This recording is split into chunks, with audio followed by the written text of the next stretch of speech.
پارے کے آغاز میں جو پہلی صورت ہے وہ صورت احقاف ہے۔ یہ صورت 10 نبوی میں نازل ہوئی اور وہ نبوت کا 10واں سال تھا، جس سال میں نبی علیہ الصلوۃ والسلام کے لیے بڑی ہی پریشانیاں تھیں اور بڑے ہی غم تھے۔ اس سے پہلے 3 سال سے مسلسل مشرکین مکہ نے مسلمانوں کے ساتھ بائیکاٹ کر رکھا تھا۔ 3 سال گزر گئے تھے اور ایک گھاٹی کے اوپر محصور تھے۔ ان کا مکہ میں آنا جانا اور مکہ والوں کا ان کے پاس جانا ہر طرح سے پابندی تھی، حتیٰ کہ مسلمانوں کے لیے وہاں کھانے پینے کے لیے بھی کچھ نہیں ہوتا تھا۔ کبھی کبھار تو گھاس اور پتے کھانے پر بھی مجبور ہوئے، اور یہ 3 سال کا عرصہ آپ نے بڑی مشکل گزارا۔ ایمان والوں نے بھی آپ کے ساتھ تکلیفیں اٹھائیں، اور ابھی 3 سال کا عرصہ ختم ہوا ہی تھا، ساتھ ہی آپ کے چچا فوت ہو گئے۔ چچا فوت ہوئے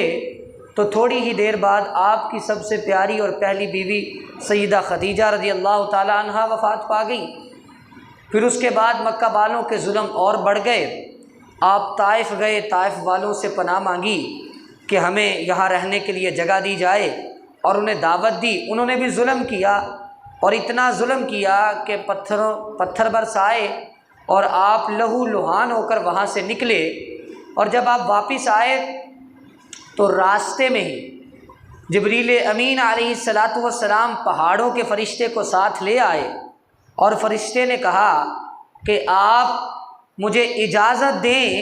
میں ان کو 2 پہاڑوں کے درمیان رکھ کے پیس دیتا ہوں۔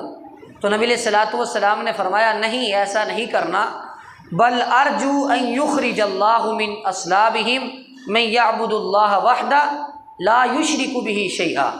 کہ مجھے امید ہے کہ اللہ رب العزت ان کی نسلوں میں سے کچھ ایسے لوگوں کو پیدا کرے گا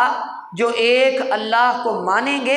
اور اللہ کے ساتھ شرک نہیں کریں گے۔ آپ علیہ الصلاۃ والسلام پر طائف والوں نے بڑا ظلم کیا،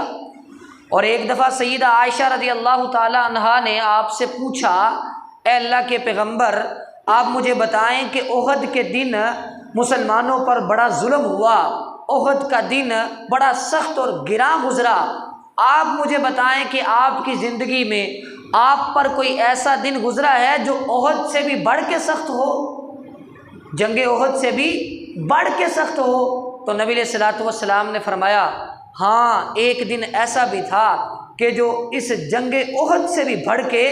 جو سخت گزرا تھا، وہ دن وہ تھا جب طائف والوں کو آپ دعوت دینے کے لیے گئے تھے، اور انہوں نے ظلم و ستم کے پہاڑ ڈھائے تھے، آپ اکیلے، آپ کے ساتھ صرف آپ کا ایک صحابی زید بن حارثہ رضی اللہ تعالیٰ عنہ، اور کوئی نہیں تھا۔ اور جب آپ طائف میں دعوت دینے کے لیے گئے، مسلمانوں کے حالات اس قدر شدید تکلیف کے مصیبت کا شکار ہو چکے تھے کہ نبی علیہ الصلوۃ والسلام کے پاس طائف جانے کے لیے سواری بھی نہیں تھی۔ آپ نے مکہ سے طائف تک کا سفر پیدل کیا، سارا سفر آپ پیدل اپنے صحابی کے ساتھ گئے، زید بن حارثہ کے ساتھ رضی اللہ تعالیٰ عنہ، اور انہی کے ساتھ سارا سفر زخمی حالت میں پیدل واپس آئے۔ تو یہ ساری مصیبتیں جب آپ پر آئیں تو اللہ رب العزت نے یہ قرآن نازل کر دیا، فاصبر کما صبر اولو العزم من الرسل۔ آپ علیہ الصلوۃ والسلام کو صبر کرنے کا حکم دیا گیا، آپ کو بتایا گیا کہ آپ صبر کریں جس طرح اولو العزم پیغمبروں نے صبر کیا ہے۔ اولو العزم پیغمبر جس طرح سیدنا نوح علیہ الصلوۃ والسلام نے صبر کیا تھا، 950 سال تک صبر کیا تھا، اور جس طرح سیدنا ابراہیم علیہ الصلوۃ والسلام نے صبر کیا تھا، گھر بار سے جدا ہوئے، بادشاہ وقت کے ظلم کو برداشت کیا، اپنے ہی والد کے ظلم و ستم کو برداشت کیا، اور علاقے کو چھوڑا، ہجرتیں کی، اور طرح طرح کی آزمائشیں، مصیبتیں۔ پھر آپ صبر کریں سیدنا موسیٰ علیہ الصلوۃ والسلام کی طرح، جس طرح انہوں نے ہجرت کر کے اپنے علاقے کو چھوڑا، اور کہاں وہ مدین میں گئے، اور پھر کیسے وہاں سے واپس آئے، اور کیسے فرعون کے ان پر ظلم ہوئے۔ تو آپ بھی صبر کریں، آپ کو صبر کرنے کا حکم دیا گیا۔ اور اس صورت کے اندر مشرکین مکہ کو بتایا گیا کہ ذرا غور کرو کہ جس طرح تم آج کر رہے ہو، نبی کو تکلیف دے رہے ہو، اسی طرح سابقہ قوموں نے بھی کیا تھا۔ اور اسی صورت میں قوم عاد کا تذکرہ کر دیا کہ اس قوم نے بھی اپنے نبی ہود علیہ السلام کو ٹھکرایا تھا، تو ان پر بھی اللہ کا عذاب آیا تھا، تیز آندھی کا عذاب آ گیا تھا۔ اس لیے تم بھی ذرا خیال کرو، اپنے نبی کو تکلیفیں نہ دو، اور اللہ کی طرف سے آئی ہوئی جو دعوت ہے اس کا ہڈ درمی کے ساتھ انکار نہ کرو، یہ ان کو بتایا گیا۔ اور اسی صورت میں اللہ رب العزت نے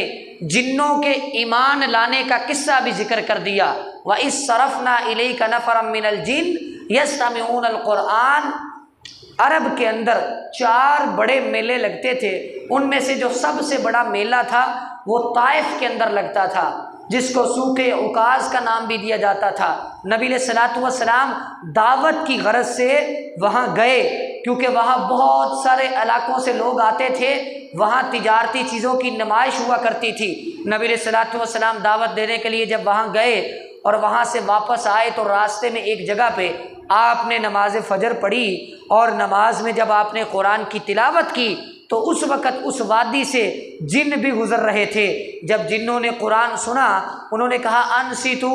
خاموش ہو جاؤ، ذرا غور سے سنو یہ کس چیز کی آواز آ رہی ہے۔ نبی علیہ الصلوۃ والسلام قرآن کی تلاوت کر رہے تھے، جنوں نے قرآن سنا اور وہیں پہ آپ پر ایمان لے آئے، اور پھر ایمان لانے کے بعد جن جو ہیں اپنی قوم کی طرف گئے تو داعی بن کے گئے، انہوں نے جا کے اپنے ساتھیوں کو بھی دعوت دی، یا قومنا اجیبوا داعی اللہ وآمنوا بہ یغفر لکم من ذنوبکم ویجرکم من عذاب علیم۔ جنہوں نے جا کے اپنی قوم کو دعوت دی کہ ہم جس کو سن کے آئے ہیں اور جو کلام ہم نے سنا ہے وہ کلام سب سے بہترین کلام ہے، تم بھی اس پر ایمان لے آؤ تاکہ تمہارے گناہ معاف کر دیے جائیں اور تمہیں دردناک عذاب سے بچا لیا جائے۔ اسی صورت میں جنوں کے ایمان لانے کا تذکرہ کر دیا گیا، اور مشرکین مکہ کو بتا دیا گیا کہ تم ایمان کیوں نہیں لے کے آتے، محض حسد کی وجہ سے کہ ہم میں سے کسی سردار کو نبوت کیوں نہیں ملی، اس کو نبوت کیوں مل گئی ہے۔ تم اپنے اس حسد کی وجہ سے نبی علیہ الصلوۃ والسلام کا انکار کر رہے ہو، اور وہ جن نبی علیہ الصلوۃ والسلام پر ایمان لا چکے ہیں۔ اس کے بعد سورۃ محمد ہے صلی اللہ علیہ وسلم، یہ وہ سورت ہے جس کا نبی علیہ الصلوۃ والسلام کے نام پر نام رکھا گیا ہے، کیونکہ اس سورت میں آپ کا نام آیا ہے۔ قرآن پاک میں نبی علیہ الصلوۃ والسلام کا نام محمد صلی اللہ علیہ وسلم قرآن پاک میں 4 دفعہ آیا ہے۔ اس کے علاوہ باقی مقامات میں یا آپ کو نبی کہہ کے، رسول کہہ کے پکارا گیا ہے، تو نام آپ کا قرآن پاک میں 4 دفعہ آیا ہے، ان میں سے 1 دفعہ اس صورت میں آیا ہے، اسی وجہ سے اس صورت کا نام بھی محمد رکھا گیا ہے۔ اس صورت میں اللہ رب العزت نے مشرکین مکہ کے ساتھ قتال کرنے کا حکم دیا، کیونکہ جب آپ ہجرت کر کے مدینہ چلے گئے، مشرکین مکہ پھر بھی باز نہ آئے، تو پھر قتال کا، جہاد کا حکم نازل ہو گیا کہ جہاں بھی کافر ملے ان کی گردنوں کو اڑا دو، یہ اسی لائق ہیں کہ ان کو قتل کر دیا جائے، کیونکہ یہ زمین کے اندر فساد کرتے ہیں اور اللہ کے دین کا کلمہ بلند ہونے کے لیے، بلند ہونے سے روکنے کے لیے یہ رکاوٹ بنتے ہیں اور طرح طرح کی سازشیں کرتے ہیں اور مسلمانوں پر ظلم و ستم کرتے ہیں۔ اس وجہ سے اللہ کی طرف سے جہاد کا حکم آ گیا۔ اس کے بعد اس پارے کے اندر سورت فتح ہے۔ یہ سورت 6 ہجری میں نازل ہوئی۔ نبی علیہ الصلوۃ والسلام مکہ سے مدینہ جب چلے گئے، 6 سال کا عرصہ گزر گیا، نہ آپ نے اور نہ ہی آپ کے صحابہ نے بیت اللہ کو نہیں دیکھا، اور آنکھیں ترس گئی تھیں۔ وہ بیت اللہ جس کو صبح و شام ہر روز دیکھتے تھے، لیکن اب مکہ چھوڑ کے مدینہ آ چکے تھے اور مکہ والوں کے ساتھ آپس میں لڑائی اور جہاد کا معاملہ چل رہا تھا، مکہ میں جانا بھی ممکن نہ تھا، تو نبی علیہ الصلوۃ والسلام بذات خود بھی مکہ سے، بیت اللہ سے اداس ہو چکے تھے۔ آپ کے صحابہ کی بھی یہ خواہش تھی کہ ہم بیت اللہ کا دیدار کریں، تو آپ علیہ الصلوۃ والسلام کو خواب میں دکھایا گیا کہ آپ اپنے ساتھیوں کے ساتھ بیت اللہ کا طواف کر رہے ہیں۔ اب یہ خواب نبی علیہ الصلوۃ والسلام نے دیکھا، اور نبی کا خواب سچا ہوتا ہے، نبی کا خواب جھوٹا نہیں ہوتا۔ تو نبی علیہ الصلوۃ والسلام کو جب خواب آیا تو آپ سمجھ گئے کہ اب ہم نے بیت اللہ کا طواف کرنے کے لیے جانا ہے۔ آپ نے اپنے صحابہ کو حکم دیا، ساتھیوں کو ساتھ لیا، تیاری کی، اور آپ مکہ کی طرف چل دیے۔ آپ کے ساتھ 1400 صحابہ کرام تھے۔ آپ وہاں پہنچے، حدیبیہ مقام پر آپ نے پڑاؤ کیا، اور حضرت عثمان رضی اللہ تعالی عنہ کو مکہ میں بھیجا کہ جا کے ان سے اجازت لے کے آؤ کہ ہم آپ کو کچھ نہیں کہیں گے، ہم لڑائی کرنے کے ارادے سے نہیں آئے، ہم تو صرف بیت اللہ کا طواف کرنے کے لیے آئے ہیں۔ لیکن ادھر سے افواہ پھیل گئی کہ سیدنا عثمان رضی اللہ تعالیٰ عنہ کو شہید کر دیا گیا ہے۔ نبی علیہ الصلوۃ والسلام کو جب پتہ چلا تو آپ نے کہا کہ ہم یہاں سے عثمان رضی اللہ تعالیٰ عنہ کا بدلہ لیے بغیر کبھی نہیں جائیں گے، اور آپ نے وہاں درخت کے نیچے 1400 صحابہ کرام سے بیعت لی،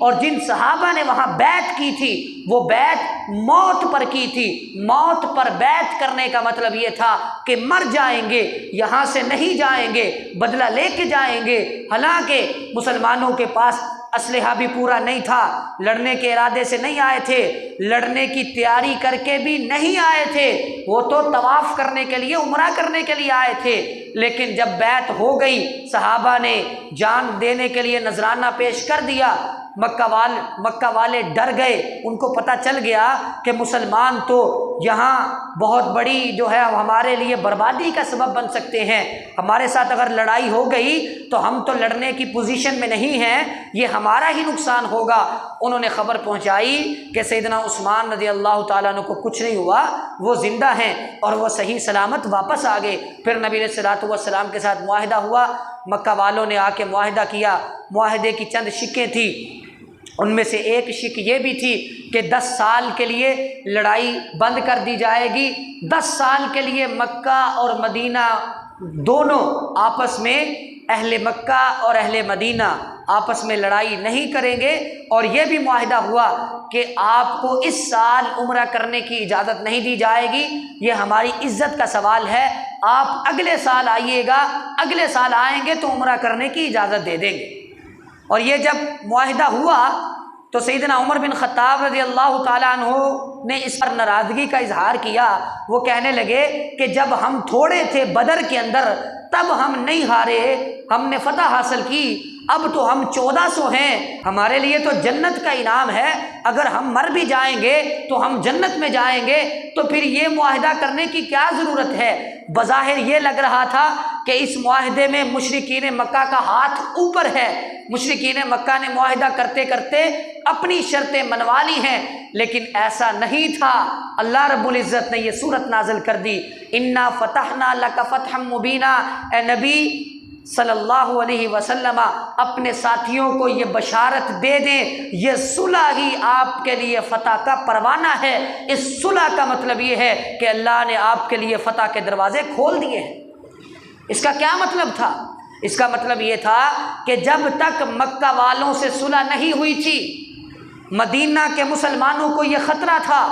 کہ اگر وہ خیبر میں جائیں گے یہودیوں سے جہاد کرنے کے لیے تو پیچھے سے مشرکین مکہ آ کے مدینہ پہ حملہ کر دیں گے، کیونکہ مکہ مدینہ سے جنوب کی طرف تھا اور خیبر مدینہ سے شمال کی طرف تھا۔ اگر شمال کی طرف خیبر جاتے ہیں یہودیوں کا قلع کما کرنے کے لیے تو ڈر تھا کہ پیچھے سے مشرکین مکہ مدینہ میں آ کر مدینہ والوں کو ختم نہ کر دے، اور اگر آپ مکہ میں جاتے تھے مکہ کو فتح کرنے کے لیے تو ڈر تھا کہ خیبر سے آ کے یہودی مدینہ کو نقصان نہ پہنچا دے۔ تو اس لیے مسلمان کسی طرف بھی جانے کے لیے تیار نہیں ہو رہے تھے، پریشان تھے کہ قدم اٹھائیں تو کیسے اٹھائیں۔ لیکن جب مکہ والوں سے صلح ہو گئی اور پتہ چل گیا کہ اب لڑائی نہیں ہوگی، مکہ والے مدینہ پر حملہ نہیں کریں گے، 10 سال کی جنگ بندی کا معاہدہ ہو چکا ہے، پھر مسلمان مکہ والوں سے جو خطرہ تھا جب وہ ٹل گیا تو مسلمانوں نے اگلے سال 7 ہجری میں خیبر پر حملہ کرنے کا ارادہ کیا اور اگلے سال ہی جا کے خیبر کو فتح کر لیا۔ اور کیونکہ اب ڈر نہیں تھا کہ پیچھے سے مدینے پر آ کے مکہ والے حملہ کریں گے، یہ ڈر ختم ہو چکا تھا۔ خیبر کو فتح کر لیا 7 ہجری میں، یہ فتح تھی نا، اللہ رب العزت نے اس صلح کو فتح قرار دیا۔ اگلے سال خیبر کو فتح بھی کیا، اور پھر اس سے اگلے سال مشرکین مکہ نے 8 ہجری میں وہ جو معاہدہ تھا وہ معاہدہ توڑ دیا، ان کی اپنی حرکتوں کی وجہ سے معاہدہ ٹوٹ گیا، تو 8 ہجری میں نبی علیہ الصلوۃ والسلام نے آ کے مکہ کو بھی فتح کر لیا۔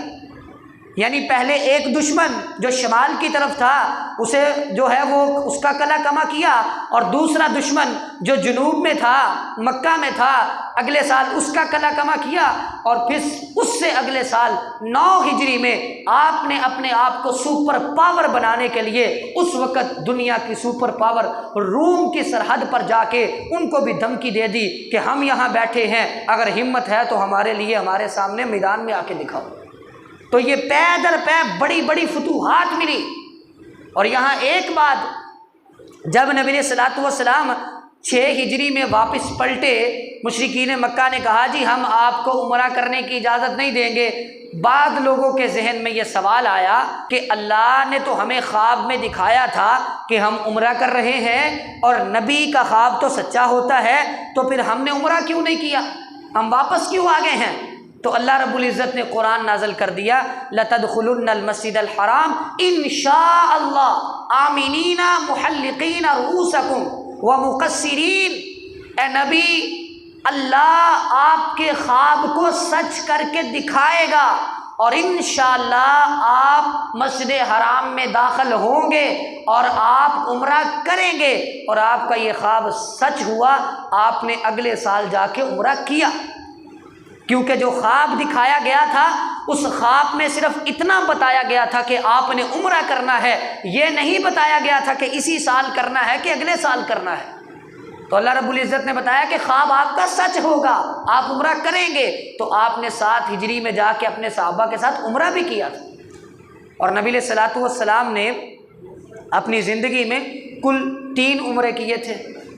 ایک عمرہ جو چوتھا عمرہ، بعض لوگ کہتے ہیں آپ نے 4 عمرے کیے تھے، وہ چوتھا عمرہ یہ صلح حدیبیہ والا عمرہ شمار کرتے ہیں، حالانکہ یہ عمرہ آپ کر نہیں سکے تھے، آپ نے حدیبیہ مقام پہ ہی جانوروں کو ذبح کیا، احرام کو کھولا اور آپ واپس آ گئے۔ ویسے ٹوٹل جو عمرے آپ نے کیے تھے وہ 3 عمرے تھے، ایک 7 ہجری میں کیا، اور ایک آپ نے طائف سے آتے ہوئے جیرانہ مقام سے کیا، اور تیسرا عمرہ آپ نے اپنے حج کے ساتھ کیا۔ آپ نے اپنی زندگی میں مدینہ میں آنے کے بعد کل 3 عمرے کیے تھے،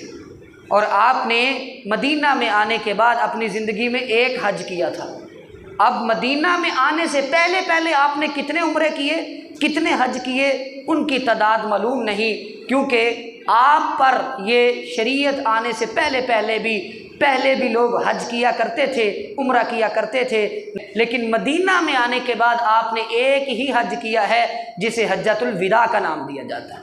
آپ کا آخری الوداعی حج تھا، جس میں آپ نے امت کے لیے بہت ساری تعلیمات بیان کر دی اور امت کے لیے ہر چیز کو واضح کر دیا۔ اللہ سے دعا ہے